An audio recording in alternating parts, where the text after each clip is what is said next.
செய்திகள். முல்லை பெரியாறு விவகாரம். எல்லைப் பகுதிகளில் பதற்றத்தை தணிக்க ஆயிரக்கணக்கான போலீசார் குவிப்பு.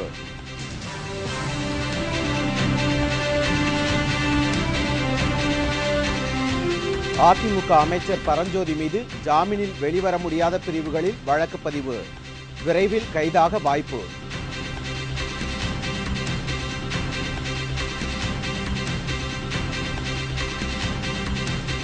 கர்நாடக சுரங்க ஊழல் புகார். மத்திய அமைச்சர் எஸ்.எம். கிருஷ்ணா உள்ளிட்ட 3 மீது வழக்கு பதிவு.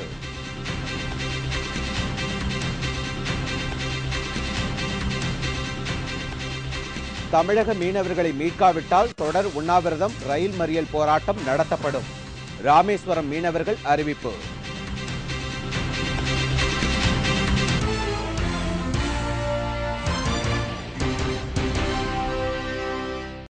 வணக்கம். வணக்கம். விரிவான செய்திகள். முல்லை பெரியாறு விவகாரத்தால் பதற்றமான சூழ்நிலை நிலவும் தமிழக கேரள எல்லையில் கூடுதலாக 1000 போலீசார் குவிக்கப்பட்டுள்ளனர்.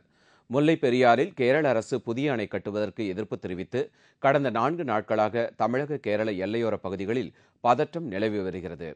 கம்பம், கூடலூர், உத்தமபாளையம் ஆகிய பகுதிகளில் பதற்றம் நீடித்து வருவதால் 144 தடை உத்தரவு பிறப்பிக்கப்பட்டு ஆயுதமேந்திய போலீசார் பாதுகாப்பு பணியில் ஈடுபட்டு வருகின்றனர். மேலும் பல இடங்களில் கடையடைப்பு போராட்டங்கள், கண்டன ஆர்ப்பாட்டங்களும் நடைபெற்று வருகின்றன. தேனி மாவட்டம் குமுளி பகுதியில் ஐயப்ப பக்தர்கள் செல்லும் வாகனங்கள் மட்டும் அனுமதிக்கப்படுகிறது. மற்ற வாகனங்கள் எதுவும் அனுமதிக்கப்படவில்லை. ஆயிரக்கணக்கான போலீசார் குவிக்கப்பட்டுள்ள நிலையில் கம்பம் பகுதியில் மேலும் 1000 போலீசார் வரவழைக்கப்பட்டுள்ளனர். இதனிடையே திருவள்ளூர் மாவட்டம் மூலக்கடை பகுதி அருகே மலையாளிகள் நடத்தி வரும் பேக்கரி கடைகள் மீது ஆட்டோவில் வந்த மர்மநபர்கள் சிலர் தாக்குதல் நடத்தினர்.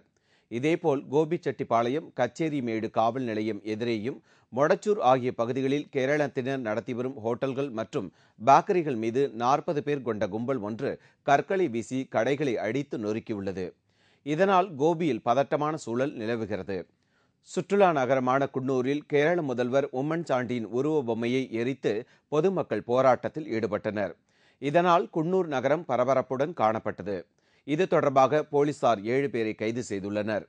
நீலகிரி மாவட்டம் கூடலூர் அருகே சேரம்பாடி பகுதியில் அனைத்து கட்சியினர், தமிழ் அமைப்பினர் மற்றும் வியாபாரிகள் நூற்றுக்கணக்கானவர்கள் ஒன்றிணைந்து போராட்டத்தில் ஈடுபட்டனர். அப்போது ஐயப்ப பக்தர்களை தாக்கும் கேரளத்தினரை கண்டித்து கோஷங்கள் எழுப்பப்பட்டது.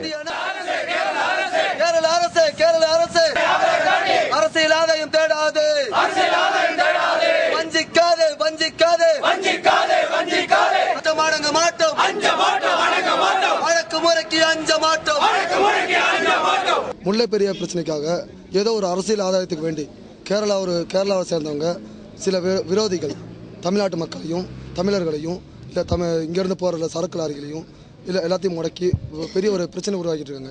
இதனால் எங்களுக்கு ஒரு பெரும் பாதிப்பு ஏற்படுத்தியிருக்காங்க.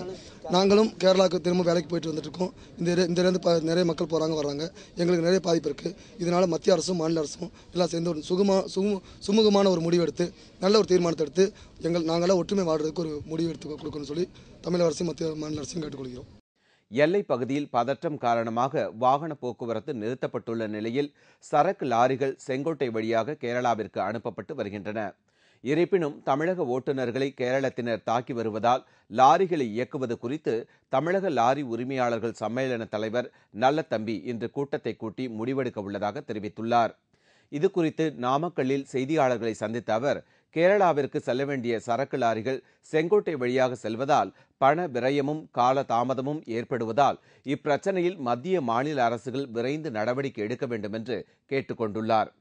இந்நிலையில் முல்லை பெரியாறு விவகாரத்தால் ஐயப்பன் கோவிலுக்கு செல்லும் தமிழக பக்தர்களின் கூட்டம் குறையவில்லை, வழக்கம் போலவே காணப்படுகிறது. அதிமுக அமைச்சர் பரஞ்சோதி மீது பெண் டாக்டர் கொடுத்த புகாரின் பேரில் 6 புதிய வழக்குகள் பதிவு செய்யப்பட்டுள்ளன. இதனால் அவர் விரைவில் ஜாமீனில் வெளிவர முடியாமல் கைது செய்யப்படலாம் என தெரிகிறது. திருச்சி அரசு மருத்துவமனையில் எய்ட்ஸ் நோய் சிகிச்சை பிரிவில் சிறப்பு மருத்துவராக பணியாற்றுபவர் ராணி. இவர் திருச்சி இடைத்தேர்தலில் அதிமுக சார்பில் போட்டியிட்ட பரஞ்சோதி மீது திருச்சி ஜேஎம் 4வது நீதிமன்றத்தில் நீதிபதி புஷ்பராணியிடம் ராணி மனு தாக்கல் செய்தார். அதில் பரஞ்சோதி தன்னை 2வது திருமணம் செய்து தன்னிடம் இருந்து ஏராளமான நகை மற்றும் பணத்தை பெற்றுக்கொண்டு ஏமாற்றி விட்டதாக கூறியிருந்தார். மனுவை விசாரித்த நீதிபதி புஷ்பராணி தற்போது அறங்காவல்துறை மற்றும் சட்டத்துறை அமைச்சராக உள்ள அதிமுக அமைச்சர் பரஞ்சோதி மீது புதிய வழக்கு பதிவு செய்து விசாரணை நடத்த உறையூர் காவல் நிலையத்திற்கு உத்தரவிட்டார். நீதிமன்றம் அளித்த கெடு இன்றுடன் முடிவடையுள்ள நிலையில் நேற்று பரஞ்சோதி மீது நகை அபகரிப்பு, கொலை மிரட்டல் உள்ளிட்ட 6 பிரிவுகளின் கீழ் போலீசார் வழக்கு பதிவு செய்துள்ளனர். திருச்சி JM 4வது நீதிமன்றத்தில் இன்று நடைபெறவுள்ள இந்த வழக்கின் விசாரணையின் போது சட்டத்துறை அமைச்சர் பரஞ்சோதியை ஜாமீனில் வெளிவர முடியாமல் கைது செய்ய நீதிபதி உத்தரவிடலாம் என்று தெரிகிறது. கர்நாடக சுரங்க முறைகேடு குறித்து மத்திய அமைச்சர் SM கிருஷ்ணா உள்ளிட்ட முன்னாள் முதலமைச்சர்கள் மீது வழக்கு தொடரப்பட்டுள்ளது. இதனால் SM கிருஷ்ணா தனது பதவியை ராஜினாமா செய்ய வேண்டும் என்று பாஜக வலியுறுத்தியுள்ளது. கர்நாடக மாநிலம் பெல்லாரியில் உள்ள சுரங்கத்தின் மூலம் 1000 கோடி ரூபாய்க்கு மேல் ஊழல் புரிந்ததாக லோக் ஆயுக்தா நீதிமன்றம் குற்றம் சுமத்தியதால் முன்னாள் முதலமைச்சர் எடியூரப்பா பதவியிலிருந்து விலகினார். அதைத் தொடர்ந்து லோக் ஆயுக்தா வெளியிட்ட மற்றொரு அறிக்கையில் இதுவரை கர்நாடகத்தை ஆட்சி செய்த முதலமைச்சர்களுக்கும் இந்த ஊழலில் தொடர்பு இருப்பதாகவும் இதனால் அரசிற்கு பல்லாயிரம் கோடி ரூபாய் இழப்பு ஏற்பட்டதாகவும் தெரிவிக்கப்பட்டிருந்தது. அதன் அடிப்படையில் லோக் ஆயுக்தா போலீசார் முன்னாள் முதலமைச்சர்கள் SM கிருஷ்ணா, தரம்சிங், குமாரசாமி உள்ளிட்ட 3 மீது வழக்கு பதிவு செய்துள்ளனர். இதனால் சுரங்க ஊழலில் குற்றம் சாட்டப்பட்டுள்ள மத்திய வெளியுறவுத்துறை அமைச்சரும் கர்நாடக மாநிலத்தின் முன்னாள் முதலமைச்சர்களில் ஒருவருமான SM கிருஷ்ணா தனது பதவியை ராஜினாமா செய்ய வேண்டும் என்று பாஜக வலியுறுத்தியுள்ளது. It will be difficult to carry a fair investigation as long as the minister in the central government. The moment FIR is filed, the minister has to resign. He has no other option. ஏற்கனவே 2G வழக்கில் குற்றம் சாட்டப்பட்டுள்ள மத்திய உள்துறை அமைச்சர் ப. சிதம்பரத்தை பதவி விலக கோரும் பாரதிய ஜனதா கட்சியினர் இன்று நடைபெறவுள்ள நாடாளுமன்றத்தில் SM கிருஷ்ணாவையும் பதவி விலக வலியுறுத்துவார்கள் என்று தெரிகிறது. இலங்கை கடற்படையினரால் பிடித்து செல்லப்பட்ட 5 மீனவர்களை மீட்டுத் தர கோரியுள்ள ராமேஸ்வரம் மீனவர்கள் தொடர் உண்ணாவிரதம் மற்றும் ரயில் மறியல் போராட்டங்களை அறிவித்துள்ளனர். கடந்த 3ஆம் தேதி கடலில் மீன்பிடிக்க சென்ற ராமேஸ்வரம் மீனவர்கள் 5 பேரை இலங்கை கடற்படையினர் கைது செய்து அவர்களது படகையும் பறிமுதல் செய்தனர். அது மட்டுமல்லாமல் 5 மீனவர்கள் மீது போதைப்பொருள் கடத்தல் வழக்கு பதிவு செய்யப்பட்டுள்ளது. இதனால் அவர்களுக்கு வரும் 19ஆம் தேதி வரை சிறைக்காவல் வழங்கப்பட்டுள்ளது. அவர்களை மீட்டுத் தரும்படி ராமேஸ்வரம் மீனவர்கள் கடந்த சில நாட்களாக கடலுக்கு மீன்பிடிக்க செல்லாமல் போராடி வருகின்றனர். இந்நிலையில் மாவட்ட ஆட்சியருடன் நடைபெற்ற பேச்சுவார்த்தை தோல்வியில் முடிவுற்றதால் ராமேஸ்வரம் மதுரை தேசிய நெடுஞ்சாலையில் உள்ள தங்கச்சி மடத்தில் மீனவர்கள் தங்கள் குடும்பங்களுடன் உண்ணாவிரத போராட்டத்தில் ஈடுபட்டு வந்தனர். நேற்று மாலை உண்ணாவிரதத்தை முடித்த மீனவ அமைப்பினர் வரும் 16, 17, 18 ஆகிய தேதிகளில் தொடர் உண்ணாவிரதம் மேற்கொள்வது என்றும் வரும் 19ஆம் தேதி மீனவர்கள் விடுதலை ஆகாத பட்சத்தில் பாம்பன் பாலம் முற்றுகை, ரயில் மறியல் என போராட்டத்தை தீவிரப்படுத்துவது என தீர்மானங்கள் நிறைவேற்றியுள்ளனர். நேற்று நடைபெற்ற போராட்டத்தை முடித்து வைக்க மாவட்ட ஆட்சியர் வருவதாக இருந்த நிலையில் ஆட்சியர் வராததால் மீனவ பெண்களும் மீனவர்களும் திடீர் சாலை மறியலில் ஈடுபட்டனர். இதனால் ராமேஸ்வரம் மதுரை தேசிய நெடுஞ்சாலையில் போக்குவரத்து சிறிது நேரம் பாதிக்கப்பட்டது. அதைத் தொடர்ந்து மாவட்ட ஆட்சியர் அருண்ராய், மாவட்ட காவல்துறை கண்காணிப்பாளர் காளிராஜ் மகேஸ்வர் ஆகியோர் போராட்டம் நடந்த இடத்திற்கு வந்து மறியலில் ஈடுபட்ட மீனவர்களிடம் பேச்சுவார்த்தை நடத்தியதை அடுத்து மீனவர்கள் கலைந்து சென்றனர். கடந்த 28ஆம் தேதி பிடிபட்ட மீனவர்கள் 5 பேரையும் மீட்க சொல்லி இன்று உண்ணாவிரத போராட்டம் நடத்தினோம். இந்த உண்ணாவிரத போராட்டம் முடியும்போது கலெக்டரையும் SP அவர்களையும் முற்றுகையிட்டு பேசும்போது அவங்க சொன்னாங்க, நாங்கள் 19ஆம் தேதிக்குள்ள எப்படி மீட்டு கொடுத்துருவோம்னு சொல்லியிருக்காங்க. ரெண்டாவது அவங்க இந்த இப்போ கொடுத்துருக்கிற தகவலில் அவங்க சொல்லிட்டு போயிருக்கிற முறையில் விடுதலை பண்ணலைன்னா மீனவர்களுடைய போராட்டம், ரயில் மறியல், பஸ் மறியல், பாம்பன் பாலத்திலே எல்லாத்தையும் நடத்துறதா முடிவு பண்ணியிருக்காங்க. டெல்லியில் நடைபெற்ற ஒரு கூட்டத்தில் பாஜக மூத்த தலைவர் SS அலுவாலியா காங்கிரஸ் செய்தி தொடர்பாளர் ராஷித் ஆல்வியை பிடித்து தள்ளியதாக கூறியிருப்பது பெரும் சர்ச்சையை ஏற்படுத்தியுள்ளது. கல்வி சம்பந்தமான அடையாள அட்டை மசோதா குறித்து நாடாளுமன்ற நிலைக்குழுவினர் கருத்தரங்கு டெல்லியில் நடைபெற்றபோது பாஜக மூத்த தலைவர் SS அலுவாலியா காங்கிரஸ் கட்சியின் MPயும் செய்தி தொடர்பாளருமான ராஷித் ஆல்வியை பின்னால் இருந்து செய்தியாளர்கள் மேல் தள்ளிவிட்டதாக கூறப்படுகிறது. டெல்லியில் செய்தியாளர்களை சந்தித்த ராஷித் ஆல்வி இவ்விவகாரம் தொடர்பாக பாஜக மூத்த தலைவர் SS அலுவாலியா மீது குற்றம் சாட்டினார். மேலும் நாடாளுமன்றத்தின் மீது மக்கள் வைத்திருக்கும் நம்பிக்கையை காப்பாற்றுவதற்காக SS அலுவாலியாவை தாம் மன்னிப்பதாகவும் ராஷித் ஆல்வி அப்போது குறிப்பிட்டார்.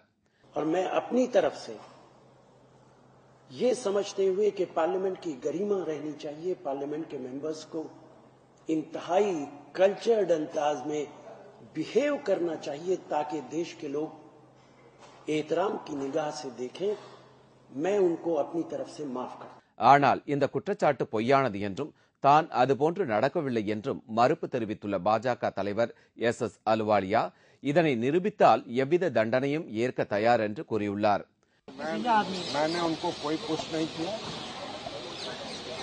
उन्होंने बदतमीजी की. उन्होंने बदतमीजी की कि एक झूठा आरोप मेरे ऊपर लगाया. अगर उनमें आरोप सिद्ध करने की हिम्मत है तो वो आरोप सिद्ध करें और आरोप सिद्ध होने पर जो भी सजा है वो मुझे कबूल हो. இந்த இருவரின் கருத்துக்களால் நாடாளுமன்ற வளாகத்தில் பெரும் பரபரப்பு ஏற்பட்டுள்ளது. இந்திய விஞ்ஞானிகள் அணுஉலை குறித்து பொய்யான தகவலை பரப்பக்கூடாது என்று கூடங்குளம் அணுஉலை போராட்டக்குழு ஒருங்கிணைப்பாளர் உதயகுமார் வேண்டுகோள் விடுத்துள்ளார். கூடங்குளம் அணுஉலைக்கு எதிராக இடிந்தகரை மக்கள் 3வது கட்டமாக தீவிர போராட்டங்களை நடத்தி வருகின்றனர். இந்நிலையில் திருச்சியில் நடைபெற்ற அணுஉலை எதிர்ப்பு கருத்தரங்கில் கூடங்குளம் அணுஉலை போராட்டக்குழு ஒருங்கிணைப்பாளர் உதயகுமார் கலந்து கொண்டார். அப்போது பேசிய அவர், மத்திய அமைச்சர் நாராயணசாமி மற்றும் இந்திய விஞ்ஞானிகள் சொல்லி வருவது போல் அணுஉலை பாதுகாப்பானது என்பது முற்றிலும் பொய்யானது என்றும், ஏற்கனவே மத்திய அரசு அமைத்த குழுவின் அறிக்கையை போராட்டக்குழு ஏற்கவில்லை என்றும் தெரிவித்துள்ளார்.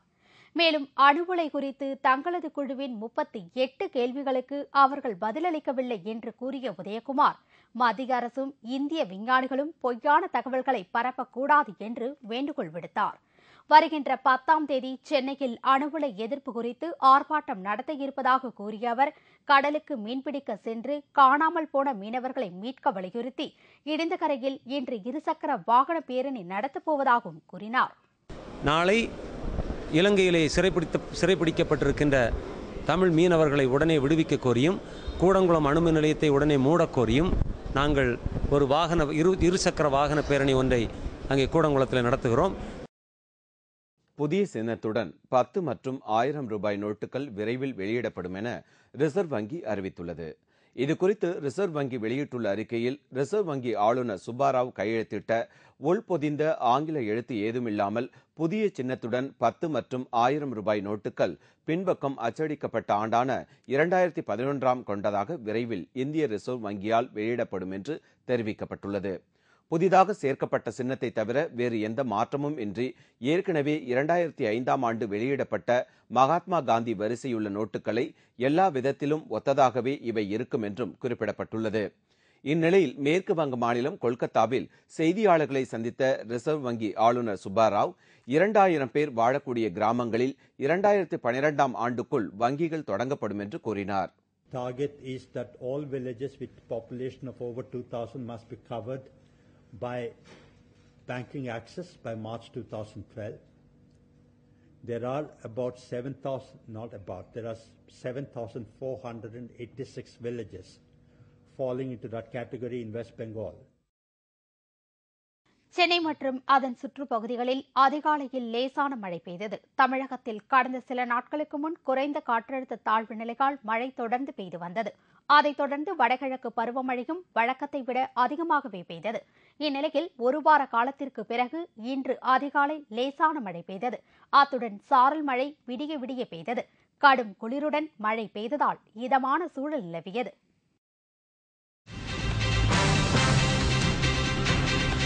திருவண்ணாமலையில் கார்த்திகை தீபத் திருவிழா கோலாகல கொண்டாட்டம். 20 லட்சம் பக்தர்கள் பங்கேற்பு.